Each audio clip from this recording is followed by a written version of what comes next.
it's like we did something very grand, extravagant, and then they went and tried to like up us pretty much. Like maybe should try like doing like something more like simple, grand, but like more simple in scale. Well, I had come to the Lord in August of 2008, and I was single. Actually, no, I was in a relationship and we broke up because she wasn't a Christian and I just became a Christian, and our lives were no longer compatible. And even after fighting to keep the relationship together for quite some time, I realized that light really has no association with darkness. I've been trying to make my living and such in Pomona, and was fighting the move. I ended up losing my job, decided to change careers, couldn't find another job. In my career, spent my entire life savings trying to stay out there. And then eventually it got to a point where God had literally taken my money away, to a point where I could not afford living out on my own anymore. June 19th, 2012. I slept on the couch here at the Demi house for 4 months, and God plugged me into this community. It was completely Him.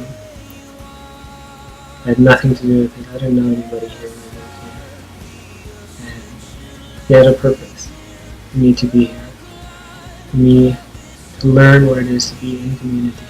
I slowly started getting back involved with church. Not slowly, I actually jumped right in. But I always stood in the back of Cornerstone, and I didn't talk with anybody. It was weird. And I had some very bitter,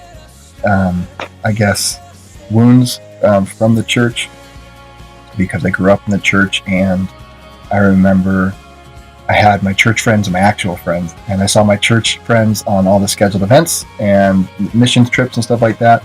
And I never saw them after that. No one called me. No one asked me how I was doing. I don't think, even though I was in like junior high core leadership team and all these things growing up as a kid, I don't think anyone called me and asked me how my time with the Lord's been, if I'm in the Word, if I'm praying, whether I'm walking with God or anything. It was just always assumed that you are following, and no one really got into my life and asked me how I was doing and asked me how I was. The basic way I became involved with Abide was pretty much through a breakup. I had been there 3 years before, when I was, living in Woodland Hills and just kind of playing around, just kind of checking out Cornerstone here or there. And then I kind of faded away, got engaged, was in a relationship. And then when the engagement broke off, I realized that I really needed to be a part of fellowship. And one day I just showed up to Abide, middle of April 2012. And the Lord I knew I was home right away. I knew I was home just because I connected with Daniel and I think Nelson Wong that first day. And we just talked, and I just let it all out. Everything. I've been 2 weeks broken up at that point, and just pouring everything out to these guys, and they just met me with open arms. The hardest time of my life. And I look back on it, the hardest time of my life, 2012, was by far the hardest year of my life. And Abide was there for me. When I first became a Christian, I didn't have any Christian friends. I didn't know any Christians, really, other than a few people in my family. I felt one of the things that I was really missing in my walk was having other Christians, because I had never really experienced that. And so I felt that God was pushing me towards that. And so I decided that I needed to try to find other people my age, and Abide seemed like a good way to do that. I was looking for a church in Santa Clarita, where my parents lived, and it ended up being a much smaller church than I was used to. The age gap was from maybe mid-60s to as low as a junior high ministry. And so I was looking for more people my age to fellowship with. And I had just on whim heard of Francis Chan, looked him up on Wikipedia, found out he was in Simi Valley, had a friend who is from Simi Valley, so I decided to Google Maps it. Decided it wasn't too far away, came and checked it out. Was a little sad that Francis Chan had left, but I heard Todd speak, and his message was just amazing, and I stayed ever since. From there, I wanted to get more plugged in, and I just came across Abide, and so I've been here ever since. When I came back to the Lord, I started going to Collide originally with Dave Zarino, and my first night there, all of a sudden I have all these guys and girls just talking with me, wanting to get to know me, just very friendly, very warming, very inviting. And that's where I met Chaz Myers, Dave Zarino, Brian Davis, who are still my core best friends today. So after about being at Collide for 3 years and just being a part of the family, nothing special, just being a part of it, loving them. My life, it was work and school and my family and then my church family. And I just loved being around everybody. I was a part of everything. And then one day, Dave Zarino decided to pursue medical school, and he asked myself and Kevin Sakaido and another gentleman if we would like to take it over. And it's funny because at the time I said no, and just let the ministry die. You're leaving. Maybe we all need to move on and do other things. And after really praying about it, I had been praying at that time to really be challenged in my walk and to really grow and take steps in maturity. And it looked like leading something like that was that step. And so I prayed about it and I accepted, and Kevin and I moved forward, and we had our very first Abide meeting in the living room of the Denny House. The very first way that we should lead the women, lead the world, lead ourselves, love Jesus, be lights into the world, more time in prayer and in the Word of God. That is everyone, without exception, excuse, or you either wake up an hour earlier, or you go to bed an hour late, or you take an hour lunch and you break away. You do something. Not like I'm in my car and I'm praying. I mean undivided, set apart time with God. If you're not doing it, if you are doing it, double it, add some more to it, add some spice, add someone to it. I don't know. But that is everyone's first priority, to make sure that is absolute must. Because if that's not happening, you can best believe that everything's going to be obligation. I think for the first couple of months, I had no idea what I was doing. And a lot of people had a lot of questions, and they wanted it to be like every other ministry that's been around. And I just had to look at people and just say, I've been doing this for 3 weeks. Give me a break. Women of Excellence. Hey, this is Tim. I'm in Oxnard, California at the Ventura County Rescue Mission. This is where I work. And I just thought I would show you what I'm doing when I'm not in Simi.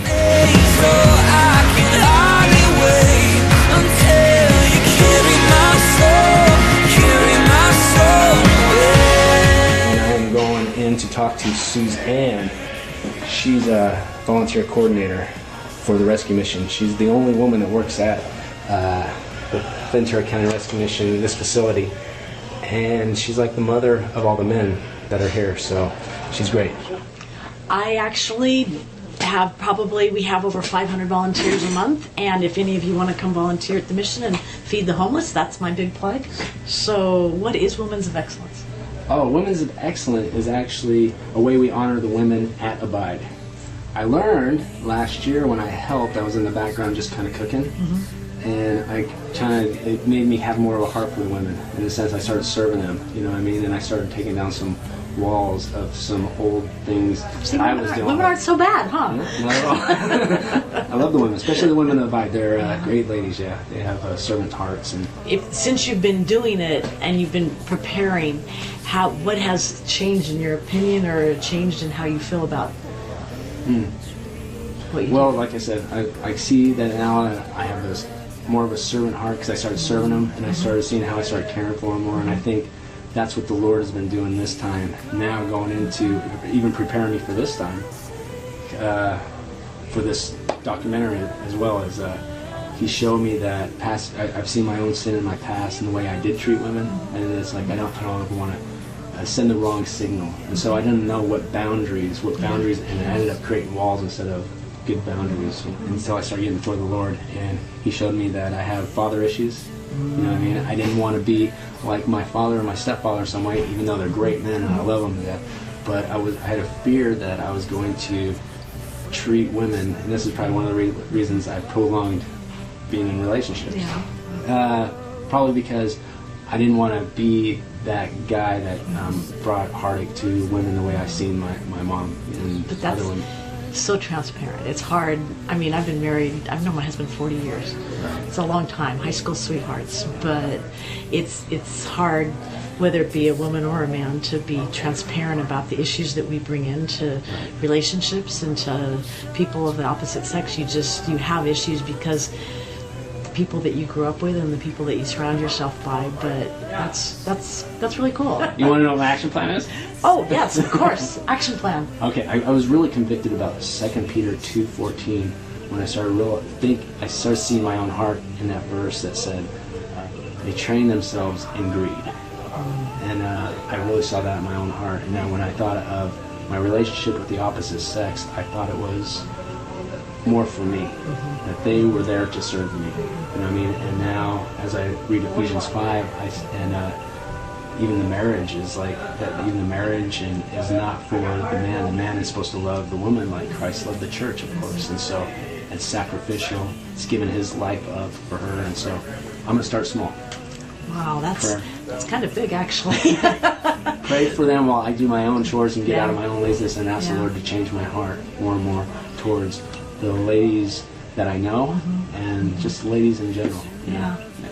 So I think with whatever we do, we need to have in mind that we're going to continue doing that, because if we go back to like, okay, we're just the regular guys that did stuff before Women of Excellence, it's going to reflect poorly in us. Not that we're doing it to shine or whatever, but that's the men that we're supposed to be. So we should uphold that and allow this to kind of be the molding for us, so that we can maintain this till the next Women of Excellence Day, and then keep, taking it up a notch. I think that we'd really be doing the women a disservice, and ourselves and the Lord, if we saw the Women of Excellence Day as an end goal, or this is what we're changing our lives for, this is what we're trying to tune up our lives for God for, and for this one day.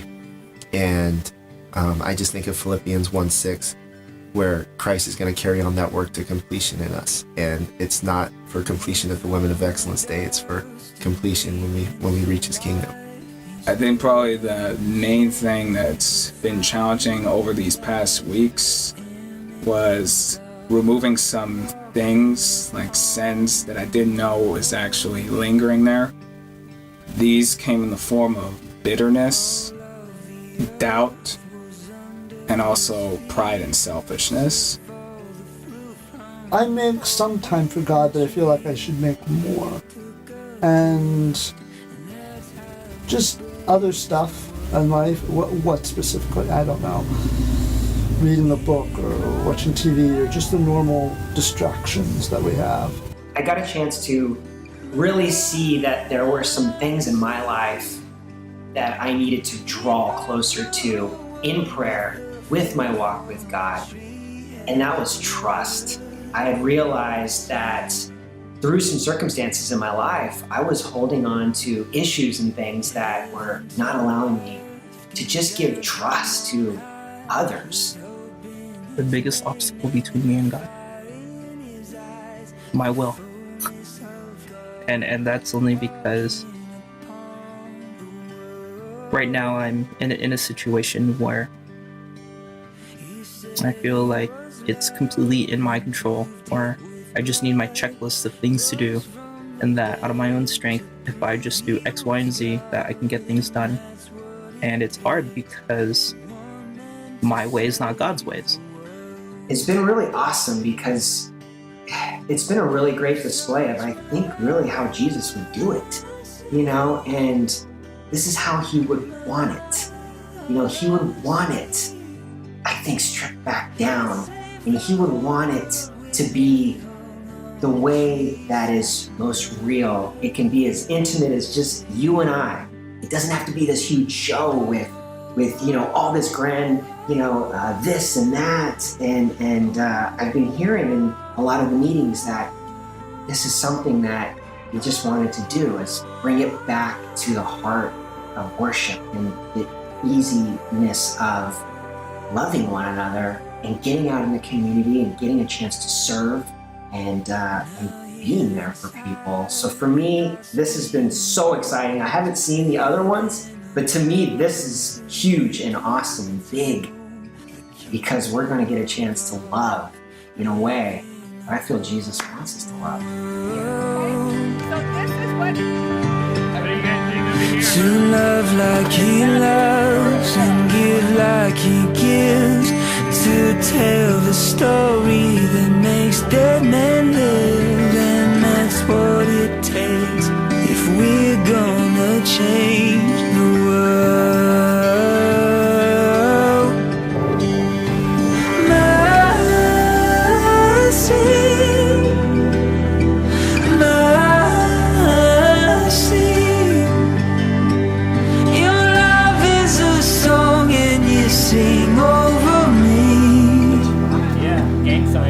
Yeah, 2014.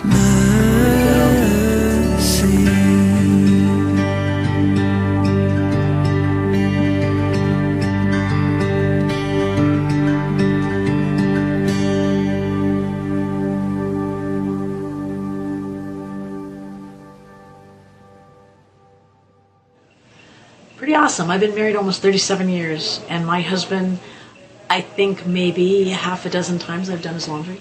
Really? I don't think I've ever cleaned out the refrigerator. He's always done it. Cleaned the kitchen floor. Wow. He has said to me many times that many men say, "Oh, I'm gonna vacuum today because I'm gonna help her out," Right. and my husband says, "I live here too. Right. It's my house. We help each other, and so Right. it's us working together. It's Right. not your job, my job. It's Right. ours together." And so that's, I think that's what's helped us have a happy marriage, because he does all the chores. No, but honestly, because he understands what you're talking about serving, and I think so many times it's kind of, this is a man job, this is a woman job, and I think for us we've learned that it's a team effort. I don't know a lot about women, but I used to play them a lot, by selling them dreams. I'm mostly good at that, but like now when you're born in Christ and then you get convicted by the Holy Spirit, it's like God show you, hey, He stop you in every track. I would allow them to perceive me as being better, quote unquote, more holy than I really am, or I feel I am. There'd be times where I'd come off being this upstanding, perfect Christian male, when in reality, it's been a lot of brokenness, a lot of obstacles, spiritual battles. Because it puts on a false impression that I've got everything together all the time, that I know what I'm doing, and everything is fine, when that's not always the case. We're broken people, and we don't always have everything together. And it's saying, I know best. I know which way this relationship should go, and I'm not going to trust in the Lord, and I'm just going to put my head down, put my nose to the grindstone, and say, I don't care what God says, and I'm just going to make this relationship work. Typically, I've been in situations where I'm able to meet really pretty women, like maybe it's on the set or somewhere in my life, that don't really know that I'm a believer. And I used to almost keep that away from them in a way at first, because I was insecure at the fact that maybe they wouldn't like me because of my love for Christ. And now it's the complete opposite. I misled them in the sense that I sent them wrong signals. And being immature or not really knowing how to be a man or leading like a man, I sent them wrong signals that they thought that I was interested when I wasn't, or they thought it was going somewhere where I was just taking it so far and then moving on. And when you come into Christianity, it changes the whole game. If you're gonna go out with somebody, you gotta think about marriage, and marriage is a forever thing. So you just can't try on people, like the world does. I think at times I can be goofy and take sin lightly, and I have a tendency to just speak my mind and not filter what I say. And I believe I've hurt a lot of you out there. So I want to apologize to all the women out there in not leading accurately and not displaying Christ as I should. Justifying my speech, just making jokes where I should be more gentle, and it's just spilling sin out of my mouth, where I'm just kind of brushing it off as jokes and sarcasm, and it's not biblical in leading that way. I want to apologize for not making my intentions clear when I do hang out with you guys. You girls mean a lot to me, and I've never had any sisters. I love you girls as my sisters. I'm not clear what that means most of the time, and I appreciate each and every one of you to give me the chance to experiment in having sisters. This event is to show you how godly men are supposed to be. We want to show you how we're supposed to lead so that you have the opportunity to see that, and so you know what to look for going forward in life. You sisters are fantastic. I praise and thank Him for each and every one of you. Look to Lord Jesus always, because He's your everything, and He's not going to leave you or forsake you, no matter what. As men here, we are so incredibly lucky to be able to call you guys sisters. And so I've been personally so encouraged by how real you've been with me, with us as men, how you've encouraged us, how you help us to become stronger leaders, how you encourage us to take leadership positions, and how you do everything that you possibly can to help our growth with the Lord. Appreciate your hearts in terms of service, appreciate your hearts in terms of ministry, in terms of the way that you treat one another. Just to be able to hang out with you and spend time together and pray with you and live life together, and to be able to see you in heaven someday and be able to look back and see all the wonderful things we did here in this ministry, I just consider myself truly lucky. God loves them, and that and if David in turn loved God in response to that. The whole heart. I would encourage the girls of the Bible, and if you're just in Christ, to focus on the words that the Bible talks about what it is to be a woman of God, a woman of excellence. I would encourage, it's so beautiful. It stands out above all the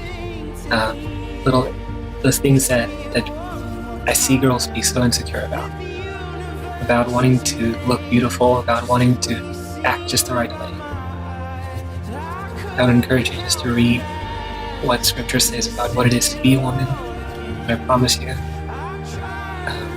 you'll find fulfillment in God's eyes more than the world's eyes. You're loved so much, and you're cared for, and I hope that we can show that love comes from God. And quite honestly, I think without the Lord, we wouldn't be able to ever really love like this and show you our heart that there is men out there that, and your brothers in Christ, that care for you very, very much. You ladies have really complimented what we've done for you in a likewise manner. You've kind of followed our example and our lead and encouraged us and contributed the way. And that's been really cool. It's no longer about what we do, but who we are. And I think that's the biggest thing. And that's the one thing that if I was to leave tomorrow, the one thing that I would want everyone to know is it matters who you are. Who you are is going to determine what you do. And however, what you do doesn't necessarily determine who you are, because you can do all the right things and your heart still be far from God. Women, listen up. God is working through all of us. And God is molding us and using this event to work out those stubborn areas in all of our lives. And that growth is happening.